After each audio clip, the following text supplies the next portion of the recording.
تناول فرما لیں. میرے گھر میں اگر ایک کھانا کھا لیں. رسول خدا نے کہا کس دن یہ آپ دعوت, اس دن تاریخ بتائی, دن کا ٹھیک ہے. رسول خدا دعوت قبول کرتے تھے, اور دعوت قبول کرنا سنت رسول, سوائے اس کے کہ دعوت رشوت میں شمار ہو پھر دعوت قبول نہیں کرنی چاہیے. مجمع چلے گا نا میرے ساتھ؟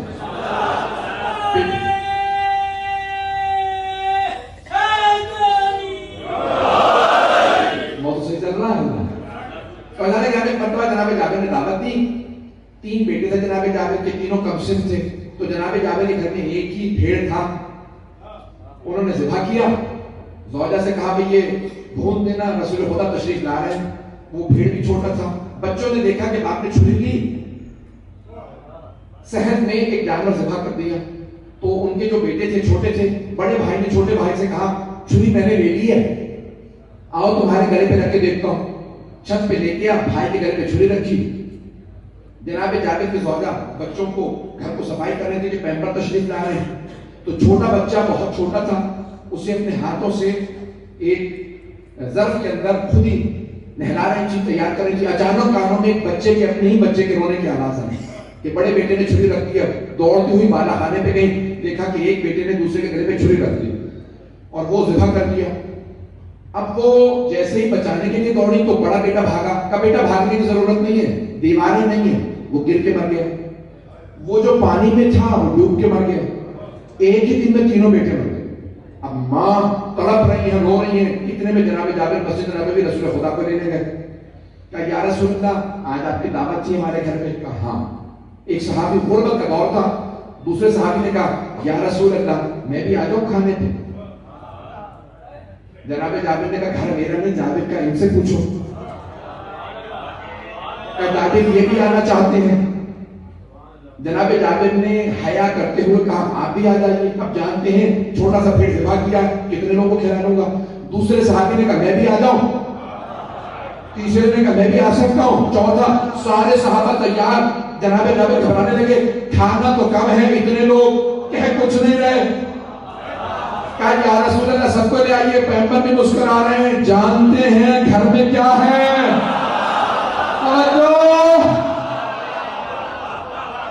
جیسے جناب جابر کے گھر پہنچے, ان کی زوجہ کو دیکھا. جناب جابر نے اپنی زوجہ کو دیکھا, آنکھوں میں آنسو. کہا اے کنیز خدا کیا بات. کہا ہمارے تینوں بیٹے مر گئے. کہا کچھ نہ کہنا, پیمبر پہلی مرتبہ ہمارے گھر آیا. کہیں رسول خدا یہ نہ سوچے میں آیا تھا بیٹے. کہا خاموش رہنا, ہم گریہ بعد میں کریں گے, رونے کے بعد میں, ہم بعد میں کریں گے. آج پیمبر گھر پہ ہیں. مجمع ہے نا میرے ساتھ؟ کہ دیکھیں عاشق ایسے ہوتے ہیں, نہیں ہے مجمع. عاشق مر بھی جائے تو بتاتے نہیں, عشق میں دوسروں کو نہیں مارتے.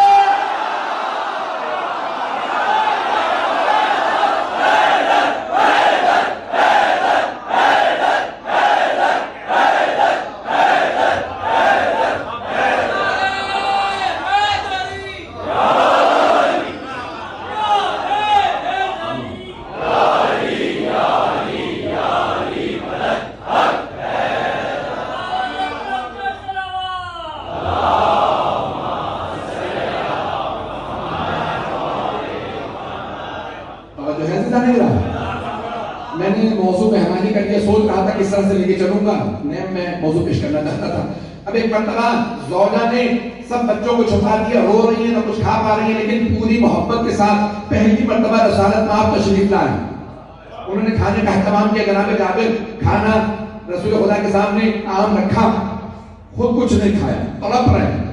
پیغمبر اسلام بھی سمجھ رہے ہیں, سب صحابہ سے کہا کھا لیجیے. اب سب دیکھ رہے ہیں کہ کھانا بہت کم ہے. پیغمبر نے کچھ پڑھا, کھانے پہ ہاتھ رکھا, کہا کھائیے.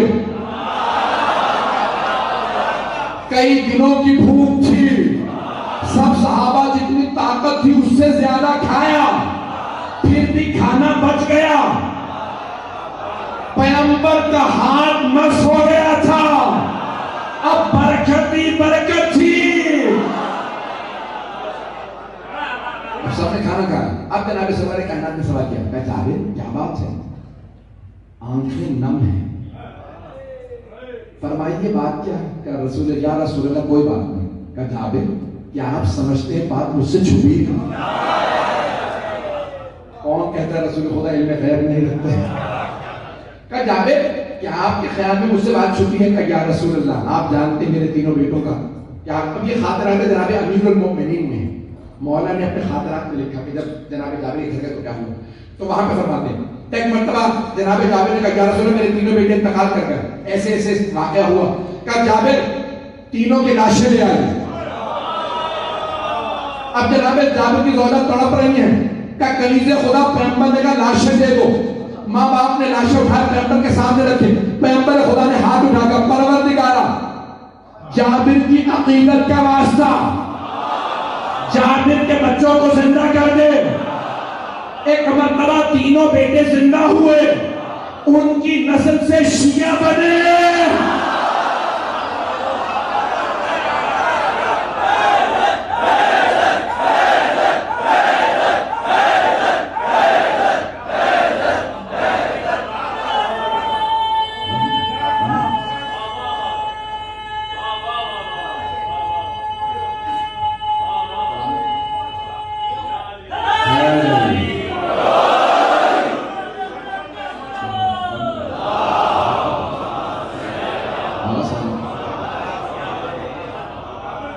آج تک نسل ہے. آئیے عرب علاقوں میں آج تک جناب جابر کی نسل باقی ہے. آج تک خدا کی قسم ذمہ داری سے کہہ رہا ہوں شجرے بھی موجود ہیں، علم بھی موجود ہے، اور سب میں ولایت بھی.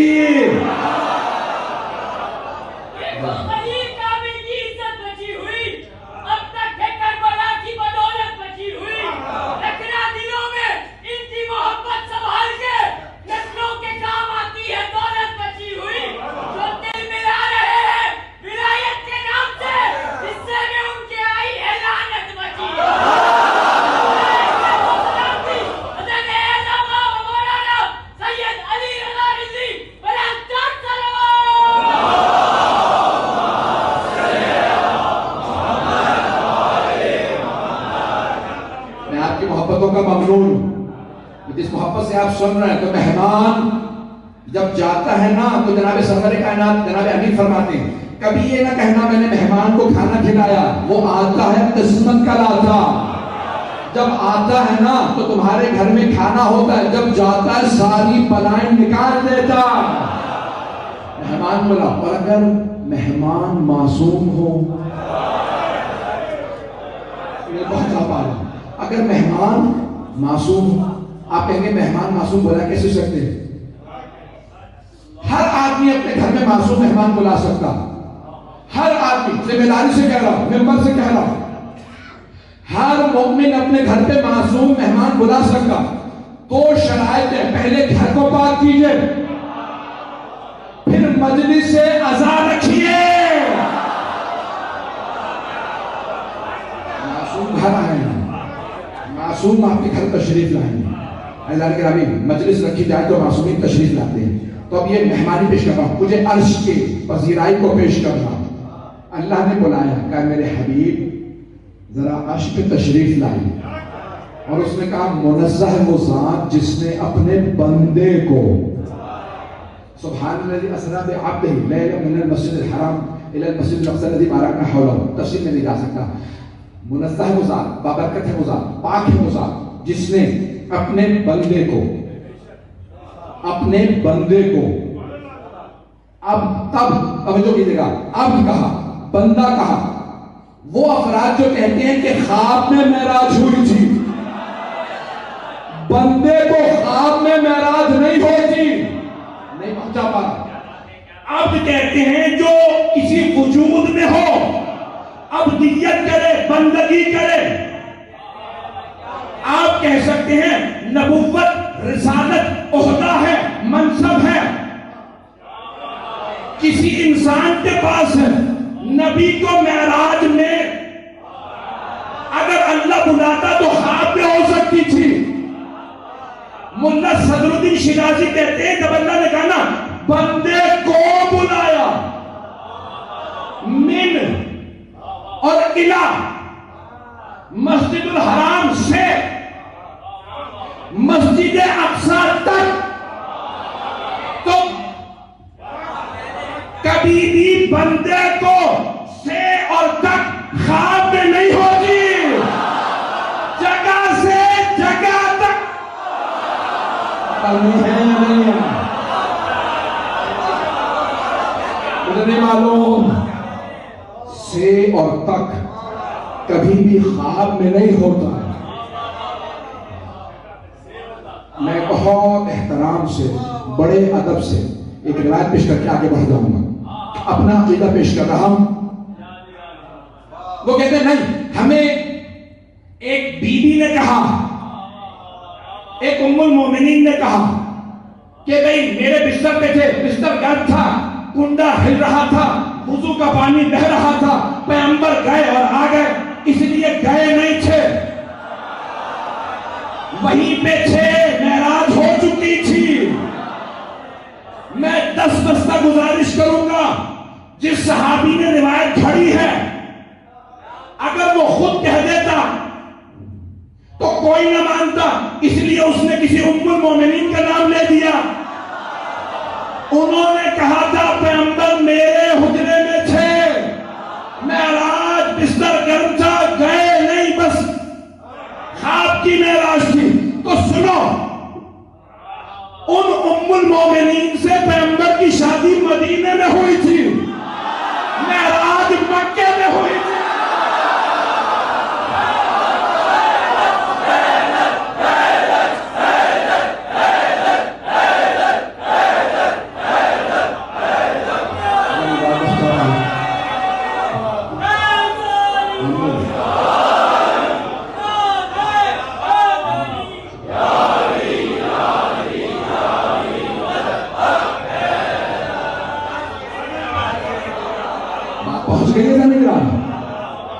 رسول اسلام پہلے مکے میں تھے، بعد میں مدینے میں آئے، اور جب مدینے میں آئے تو مکے میں صرف ایک زوجہ تھی، کل 13 ازواج، مکے میں صرف ایک، مدینے میں 12، مکے میں 27 سال ایک زوجہ کے ساتھ رہے، مدینے میں 10 سال میں 12 ازواج۔ توجہ، وہ افراد جو کہتے ہیں نا، کافر کہتے ہیں شادیوں کا شوق تھا، تو شادیوں کا شوق جوانی میں ہوتا، بڑھاپے میں نہ ہے۔ ساری جوانی ایک زوجہ کے ساتھ، بڑھاپا 12 کے ساتھ۔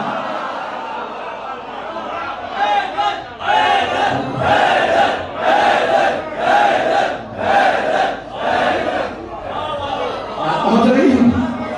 نوجوانوں کے ذہنوں کو عظمت رسالت سے کھا رہا۔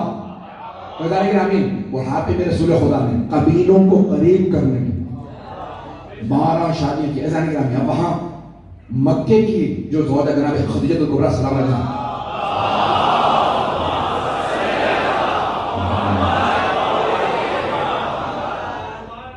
ان سے روایت ہوتی تو ہم کہتے ہیں کہ خواب میں معراج تھی، پانی بہ رہا تھا، کنڈا ہل رہا تھا، بستر، تو جن سے شادی ہوئی ہے مدینے میں، وہ مکے میں ساتھ تھی ہی نہیں۔ نہیں لو، جو ساتھ نہ ہو اس کی روایت کو مانا نہیں جا سکتا، نہیں پہنچا سکا۔ یہ میرے چند بزرگ پہنچ گئے۔ بھئی ایک صحابی کہتے ہیں کہ حضرت ابو طالب ایمان میں لائے، تو کہتے ہیں بھئی آپ کو کیسے پتا؟ کہ پیغمبر اسلام نے اپنے چچا ابو طالب سے ان کے آخری وقت میں کہا جہاں سردار جمع تھے، جب سردار تھے تو آپ وہاں کیا کر رہے تھے؟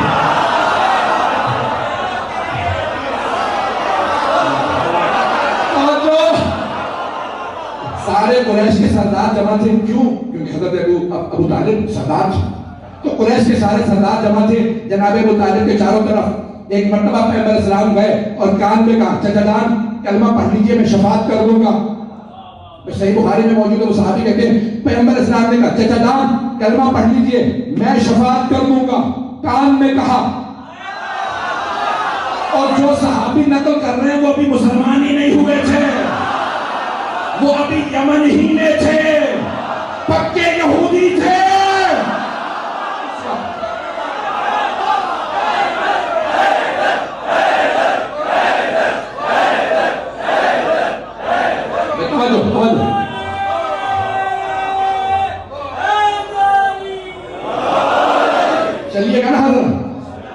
کہ پیغمبر اسلام نے کان میں کہا قریش کے سردار جمع تھے، جب آپ سردار نہیں تو آپ وہاں کر کے رہے تھے، اور ابھی آپ مسلمان نہیں تھے۔ عزیزان گرامی، تیسری اور آخری دلیل دے کے آگے بڑھوں گا کہ صرف اس لیے پیش کیا تاکہ مہمان اور پذیرائی کو پیش کر سکوں۔ تو وہ کہتے ہیں پیغمبر نے کان میں کہا چچا جان کلمہ پڑھ لیجئے میں شفاعت کر دوں گا۔ وہ جو جملہ پیش کرنا چاہ رہا تھا اس سے پہلے ایک اور جملہ پیغمبر نے فرمایا چچا جان کلمہ پڑھ لیجئے شفاعت کر دوں گا، تو پھر مانو نہ شفاعت ہے۔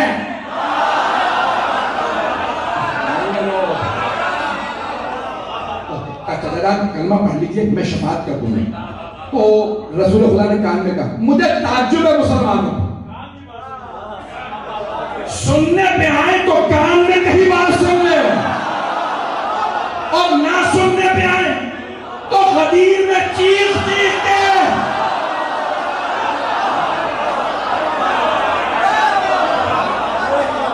اعلان ہو رہا من کنت مولا فہذا علی مولا۔ خدا کے نام اب یہ روایت جو ہے وہ قابل قبول نہیں ہے کہ جہاں جو آدمی موجود نہ ہو وہ روایت پیش کرے، تو اب ہم کہ ہمارا عقیدہ یہ چھٹے ماہ فرماتے ہیں، آٹھویں ماہ بھی فرماتے ہیں۔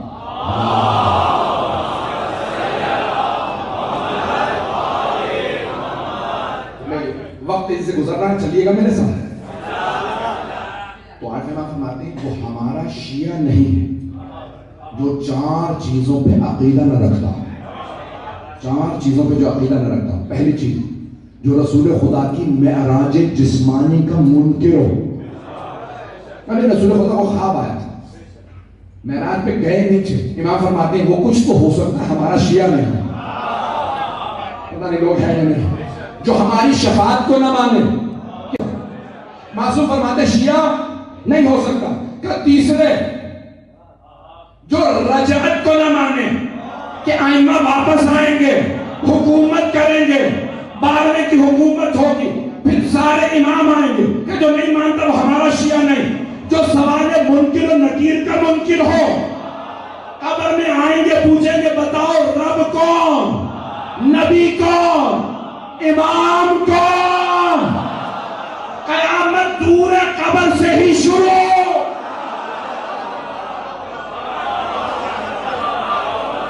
پہنچ گئے قبروں میں پوچھا جائے گا بتاؤ من امام ہو، ہمارا امام کون تھا۔ ذالک گرامی سب سوال ہوں گے، امام فرماتے ہیں اب مہمان اللہ نے بلایا عرش کے اپنے حبیب کو، میں نے یہ ساری تمہید باندھی ہے، پوری معراج نہیں پڑھوں گا، 1.5 گھنٹے کا مضمون میں نے کچھ شروع ہی نہیں کی ہے، آپ کریں بسم اللہ، گلا بھی ساتھ نہیں دے رہا اور یقین مانی مجالس اتنی ہیں۔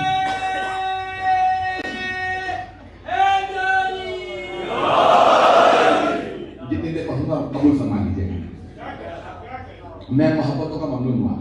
تو اب اللہ نے عرش پہ بلایا، چھٹے امام سے پوچھا مولا یہ اللہ آپ کہتے ہیں ہر جگہ ہے، تو اس نے معراج پہ کیوں بلایا؟ کیا رسول خدا 1-2 دفعہ نہیں 500 دفعہ گئے ہیں؟ پریشان ہو گئے میرا بندہ، کتنی دفعہ؟ 500 دفعہ گئے۔ کہا رسول خدا کے لیے معراج نہیں ہے، جس کا مقام کم ہو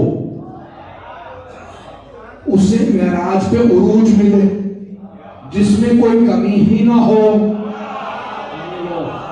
نہیں پہنچا سکا۔ سنیے تو کہا ان نے کوئی کمی نہیں تھی، کہ معراج پہ کیوں بلایا اللہ نے؟ کہ سارے فرشتوں نے کہا پروردگار ہم نے عرش پہ زیارت کی تھی، اب تو نے خاکی لباس پہنا کے اپنے نور کو، اپنے محمد کو فرش پہ بھیج دیا، جب سے وہ زمین پہ گئے ہیں ہم نے زیارت نہیں کی، انہیں عرش پہ بلا کہ ہم زیارت کر لیں۔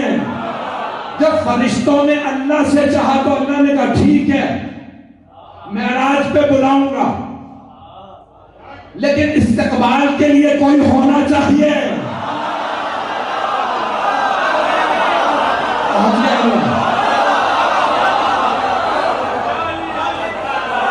پہنچ گیا استقبال کے لیے کوئی ہو، جیسا مہمان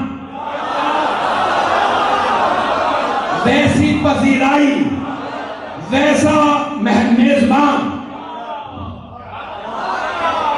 اب صحابہ کرام نے سوال کیا کہ یا رسول اللہ ذرا بتائیے کیا کیا واقعات بہت زیادہ. کہ جب میں چوتھے آسمان پہ گیا نا تو دیکھا کہ ایک کونے میں سارے فرشتے کسی سے بار بار جا کے سلام کر رہے. جب میں نے دیکھا تو میرا بھائی علی تھا. تو ایک مرتبہ حضرت جبرائیل نے کہا جناب رسالت آپ کی خدمت میں, کہا اللہ نے فرشتوں کے لیے آپ کے بھائی کی شکل میں ایک فرشتے کو خلق کیا, کیونکہ سب فرشتے کہتے تھے پروردگارا تو نے اپنے محمد علی دونوں کو زمین پہ بھیج دیا, اور تیرے حبیب نے کہا النظر الی وجہ علی عبادت, علی کا چہرہ دیکھنا عبادت ہے. کہ میں ایک فرشتے کو یہاں رکھوں گا, تم دیکھتے رہو, علی کی زیارت کا ثواب ملتا رہے گا.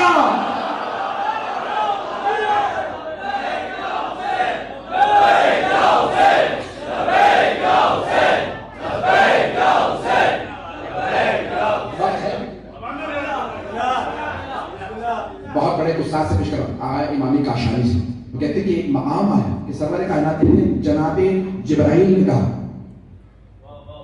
جب جناب سرور کائنات آگے بڑھ گئے وہ رک گئے. یہ سب جگہ لکھا گیا, تو میں نے خود کتابوں میں پڑھا, جو جملہ ان کا ہے وہ اگلا کہ جناب سرور کائنات نے کہا میں سن رکھا جبرائیل آگے کیوں نہیں آتا, لو دنوت انمنتا لاحترقت, یا رسول اللہ اگر ایک پور کے برابر بھی آگے بڑھوں نا تو جلا دیا جاؤں, اس سے آگے میں نہیں جا سکتا. چھٹا آسمان ہے جہاں جناب جبرائیل رکے, عرش پہ صرف پیغمبر جا رہے ہیں. بھئی ہمارے تمام صوفی برادران مجھے بتا کے قریب میں مسجد ہے, ہمیشہ پڑھتے ہیں اللہ نے جناب موسیٰ سے کہا قرآن میں ہے فَخْلَعْ نَعْلَيْكَ يَا مُوسَىٰ اِنَّكَ بِوَادٍ مُقَدَّسٍ طُوًى, اے موسیٰ نعلین اتار دو, وادی مقدس میں آ گئے. جناب موسیٰ نے نعلین اتارے, وادی مقدس میں گئے, ننگے پاؤں گئے. پیغمبر نعلین سمیت عرش پہ, جناب جبرائیل کو روک دیا گیا, آگے نہیں جا سکتے. اس سے آگے مقام صرف ان کا ہے. گھبرا کے سن رہے تو نہیں پڑھتا, گھبرا کے اگر سنیں گے تو نہیں پڑھوں گے.